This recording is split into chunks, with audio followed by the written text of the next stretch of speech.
A few years ago, I was teaching a dog training seminar that was called Pack Dynamics and the Art of Leadership with my good friend Sharon Hobson of Hot Diggity Dog Training. And we were outside. It was at the beginning of the seminar. We were outside. We were trying to get the dogs to kind of settle in, get those, initial, you know, uh, seminar jitters out, let the dogs kind of stretch the legs, that kind of thing. And I said to people, just, feel free to walk around the round pen. We had outside in the yard, we had this 60-foot round pen that we used for the horses. And a few minutes in, and one of the attendees came up to me and they said, "Hey, Tracy, I'm really struggling with my dog. She's really veering away from the round pen. Do you think that that is because of her history as a bait dog for a dog fighting ring?"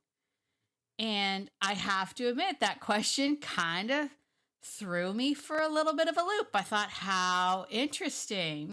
How interesting indeed. And so today, I wanted to sort of dive into that a little bit with today's topic that is called Why Your Fear-Reactive Rescue is Still Stuck in Fear. 3 ways to break that cycle. That's what we're talking about today. Let's get into it. Are you worried that your fearful dog may hurt someone or something else?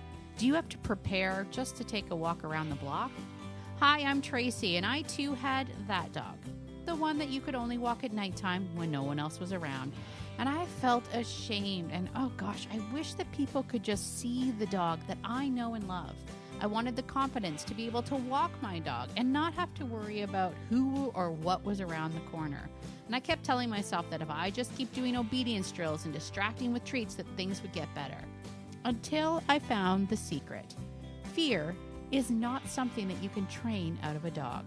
In this podcast, you will find tips to help build your dog's confidence naturally, communication and understanding to foster that trust, and how to address those fear-based behaviors effectively so that you can enjoy a stress-free life with your dog. So if you're ready, stop chopping those chicken wieners, grab your notebook, and let's get to it. Hello, hello, hello. Welcome. Oh, I'm so glad to be back in the seat here talking to you, my dog-loving friend. Hey, before we continue, can I just give a little shout out? Take a second here just to give a shout out to my friend Karen, who I just found your 5-star review on Apple Podcasts. And I say I just found it because I didn't realize when I was looking at the reviews, it was only showing me the reviews from Canada. I didn't know I had to change country to find the other reviews. And so I did, because I was like, really? None of my American friends have said anything? I couldn't have been further from the truth. The Americans are loving the podcast. Karen said she loves my approach. Love it. Thank you. And also, I think the main thing here, Karen, is that she loves my she loves my humor. It's her cup of tea. That means we're best friends. That means we're best friends. Anyway, if you haven't had an opportunity to hop on Apple, give a 5-star written review, it takes just a little bit of time, but means the absolute world to me. Lets me know that what I'm doing is reaching people, is helping people, is connecting people. That's the main thing. Give me that 5-star written review. It goes a long way. It also helps if you join the Facebook community. Are you part of Living Beyond Obedience on Facebook? That's a great place to hang out too. We're going to start doing a lot more chat in there. Let me move my computer out of the way so it doesn't affect things here. I just wanted to make sure that I gave that shout out to Karen before we get started. On today's topic, this is a good one. I, as you know, have a soft spot in my heart for the fearful dog and helping people, especially people who have rescued dogs. And a lot of dogs in rescue sort of start their journey in a fearful state, in a fearful place. And that's understandable. I think we can all kind of understand that, especially for dogs that have been moved around, who have perhaps maybe been in the shelter system a while, or have been in rescue, or have been maybe between homes or between a few foster homes, that constant movement, not being able to sort of settle in, get that pattern of predictability, it can make the dogs a little bit more, a little bit more fearful. And so I have a soft spot. I have a soft spot for the fearful dogs. But this particular story of my friend, and I will say this, the attendee here at this seminar is a phenomenal dog mom. She goes above and beyond, and every time I'm still connected with her. I'm always seeing her posts and all the stuff that she's doing with her dogs. Absolutely amazing. And so this podcast isn't meant to shame or anybody. Actually, in actuality, it's just meant to shine a light on something, because it was interesting that day, and that especially that evening when I was kind of reflecting on that question about whether or not this dog was shying away from the round pen due to her history. And it got me to thinking, because I personally, when I thought about the story, when I heard this dog's story, and it was a terrible story, her history was very, very traumatic. But when I thought of it, I guess what I imagined in my head of what a dog fight ring looks like. I mean, I've never seen one in person. I've only maybe seen it on movies or television, but it certainly didn't look like a round pen, right? And so I was like, that's how interesting to me, because that's not how I imagined a round pen to be. So I wouldn't have made that association for why the dog was moving away from the round pen. I probably would have been looking more at like who's coming up behind, what kind of energy is going on. Generally speaking, in a seminar situation, everybody's a little bit anxious at the beginning, right?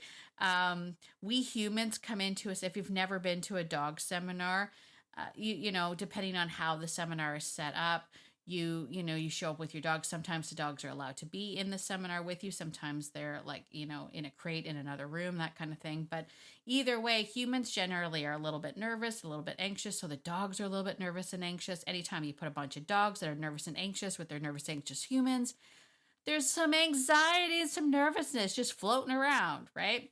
So, and that was why I had, suggested that they all go outside and kind of walk around and kind of get loose and just kind of let the dogs maybe sniff and have a pee and do all that stuff. So in that moment, when I was looking at this dog, I would not have made that connection in my head about, whether or not her response was due to the round pen, or whether it was due to the other dogs, whether or not it was just due to the fact that it was just kind of the beginning of a very nervous energy kind of day.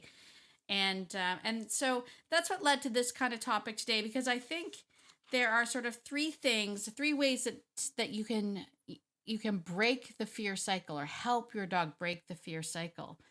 And the first one is, are you as the rescue mom, are you telling your dog's sad story?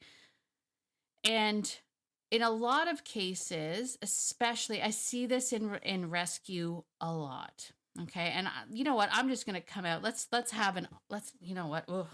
I'm sitting back in my seat. Let's have an honest discussion about this right here, right now. And I'm trying to choose my words carefully here, I guess. In the business of rescue, and I said that, I think, correctly, it is a business. There is a business of rescue. Now, don't get me wrong, there are good rescues. There are not so good rescues. There are the quote-unquote profitable rescues, and then there are the good-hearted souls that are losing their shirt and putting everything that they have. Like, we have every sort of imaginable situation on the spectrum of rescue, okay?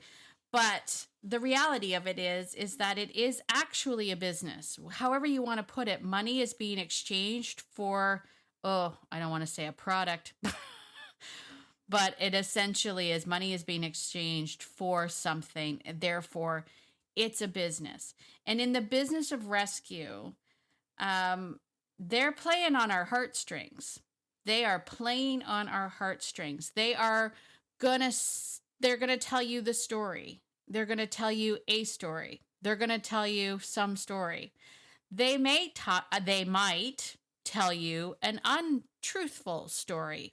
I'm just gonna put that out there as a thing. So, and I'm not pointing out to any rescue in particular. Okay, please do not come and lynch mob me if you are like a person who runs a rescue. Please do not do that. But they will tell you a story as part of the business, because nothing will get you donating more, or clicking more, or, wanting to adopt more than telling a very, very sad story. And I think we all need to recognize that as a potential problem. But it becomes more of a problem if you, as the kind-hearted person who adopts this dog, if you continue to perpetuate the story after you got the dog, right?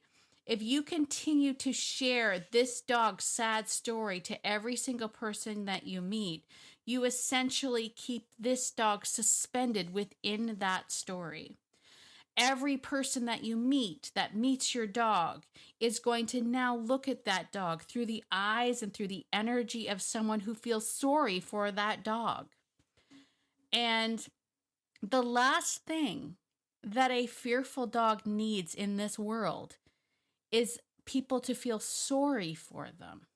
They don't need more people feeling sorry for them. What they need is their hero. They need the person that's going to walk into their life and say, enough is enough of that story.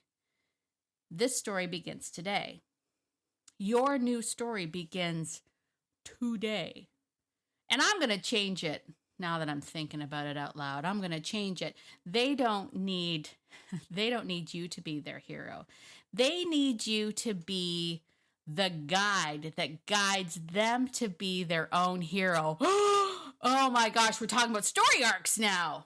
Oh, now I've gotten into this. I've gotten way off track, but let's just keep going on this journey.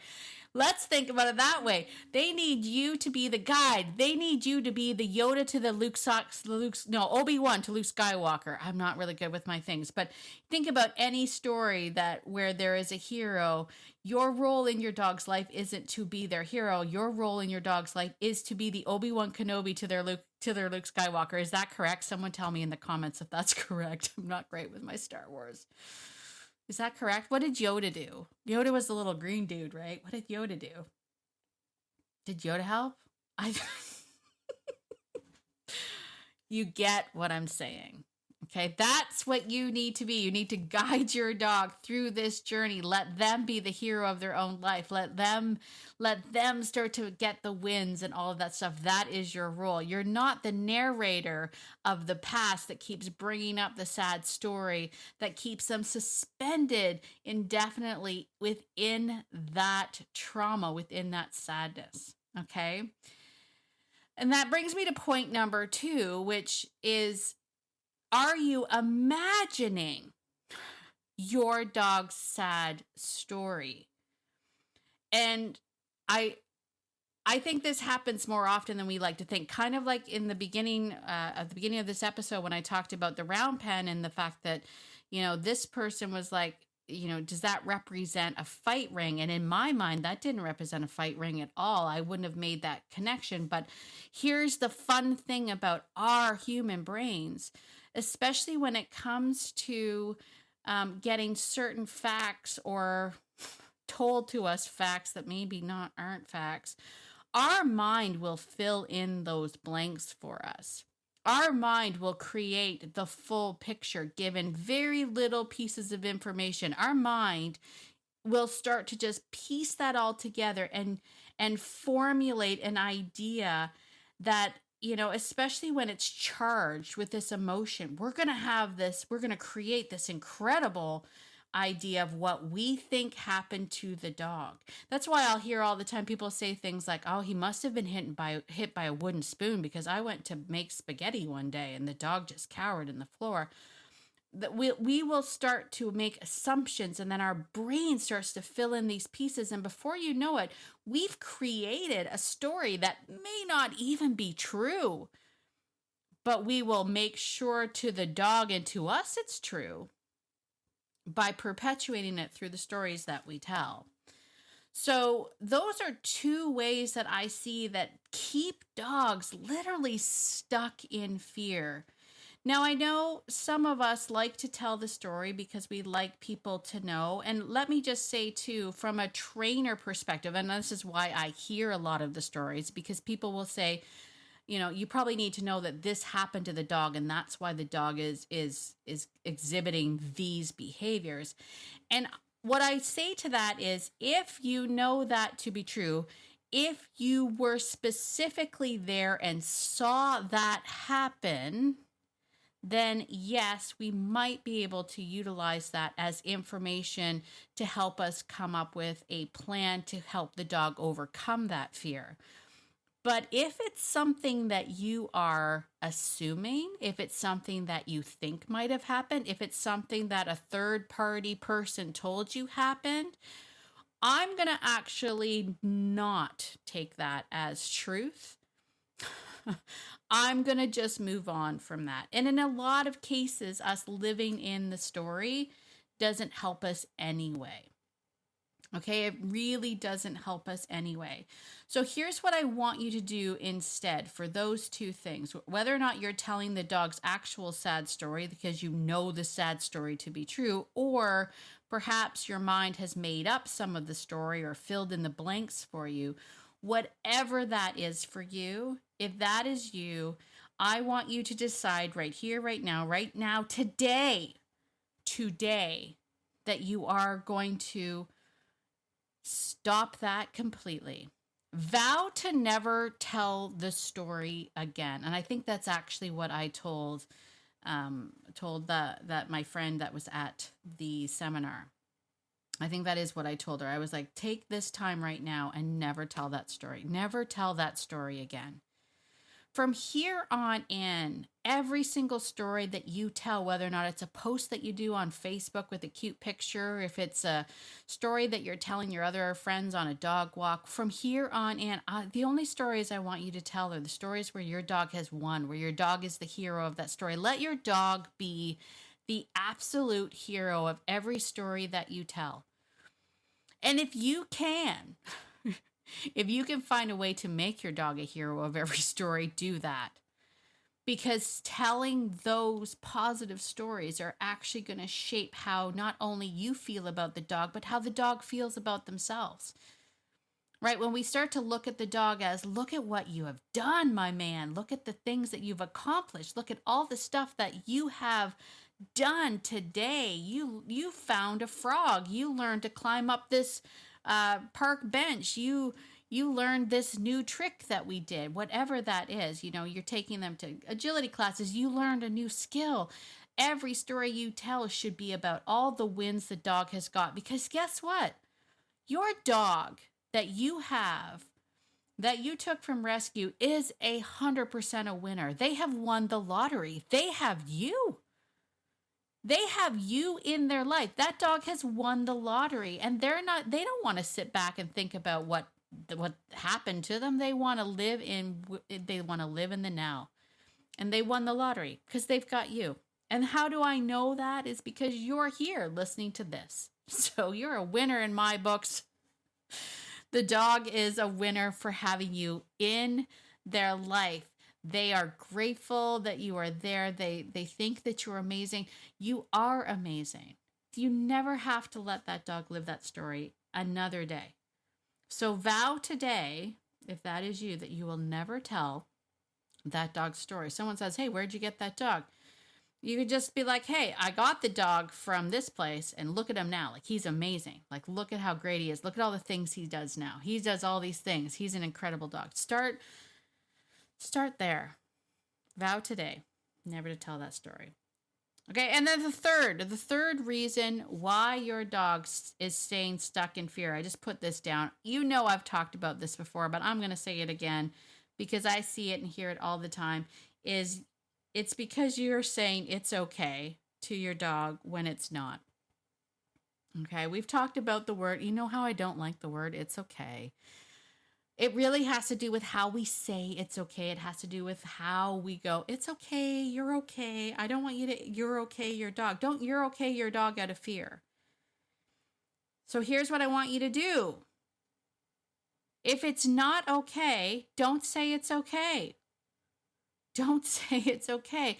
If you have a dog that's running up to your dog and your dog starts freaking out, don't say it's okay to your dog. It's not okay. Say, I got this. Stand in between, whatever you have to do, right? But say, I got this. Don't say it's okay. It's not okay. Never say it's okay to your dog if it's not okay. Don't lie to your dog, okay? And if it is okay, if it isn't a threat, you get to determine that. If this is not a threat, instead of saying it's okay, you're okay, I want you to say you're fine. You're fine. I got this. You're fine. You're fine. No biggie. You're fine. Right? Not it's okay. You're fine. You're fine. You're fine. It's good. Right? Whatever you want to do. But stop it's okay in your dog. One, you never say it's okay if it's not okay. And if you don't know if it's going to be okay, then don't say it. Right? If you don't know the intent of a dog coming up, don't say it.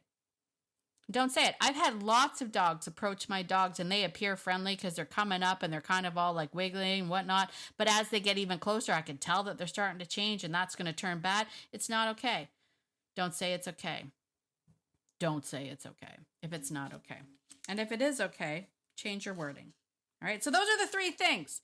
Three things that are keeping your dog stuck is telling your dog's sad story or worse, imagining your dog's sad story and telling that story. And whatever, if you're doing either one of those things, I want you to stop right now. Never tell that story again. I want you to say, tell the dog story as of today. Right? You tell the dog story. You get to let your dog be the hero of their story. You're there as the guide, as the wise sage that helps them to find themselves again in all the storylines, right? That's who you are. Obi-Wan to Luke, maybe, or Yoda.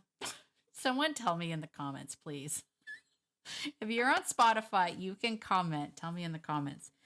Is it Obi-Wan or Yoda? Maybe it's both. But be the wise sage. I think Yoda. Yoda does it, doesn't he? Okay, I gotta get off of this. Get off of this. Okay. You get what I'm saying. So never tell the story again. From here on in, you're only going to tell of your dog's successes, the fact that your dog is a hero, that you are the one that lets your dog be the hero in their own life. You are that person. That dog won the lottery. They are in your life. You are treating them. They have the best life. Other dogs should be jealous of your dog's life. That's the positioning I want you to have for your dog. Okay? And then third, stop saying it's okay if it's not okay. Listen, I was going to save this.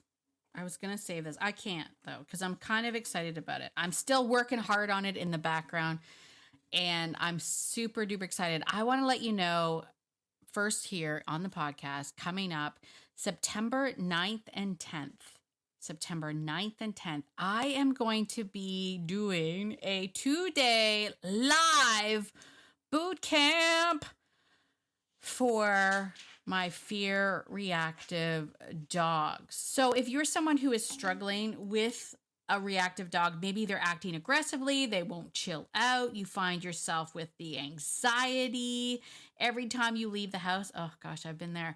Not knowing if your dog is going to bark incessantly or lunge.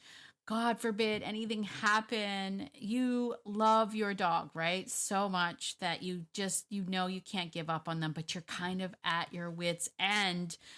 Then the Calm Down Dog Boot Camp is for you, my friend. And if you know me, if anyone knows me, you know that I am a Swiftie.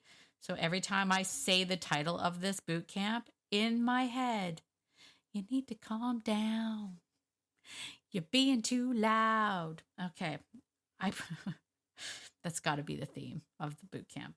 I digress. Anyway, we're going to be talking about things like why your current training methods aren't delivering you the results that you want. We're going to explore I would say the most powerful yet undervalued, maybe overlooked tool in your toolbox when it comes to transforming your dog's behavior in this area.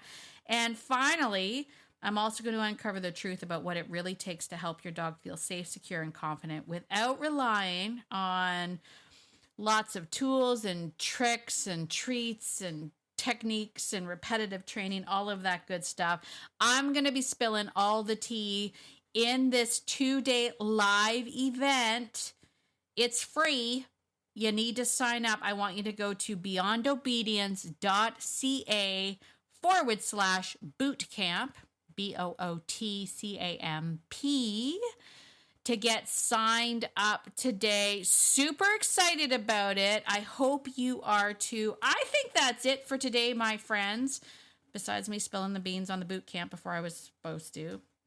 Now I have to hurry back and make sure that I have everything set up for the sign up so that that doesn't get messed up. I was going to wait, but I can't hold it in any longer. I'm super excited, but I've been working on so much stuff in the background. It's all coming together so well. So I'm excited. I can't wait to see you at that boot camp. Remember to sign up to the Calm Down Dog.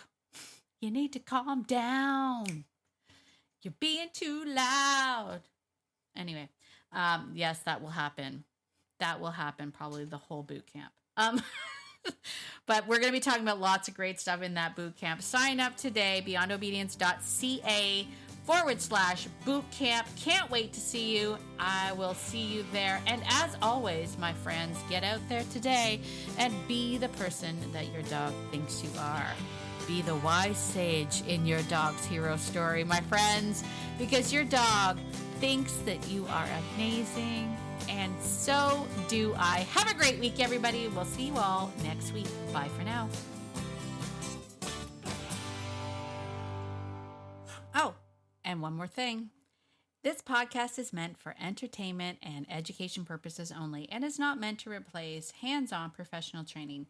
If you believe your dog is a threat to you, others, or other dogs, please be sure to reach out to a professional in your area. Okay, I think that's it. See you next week. Bye.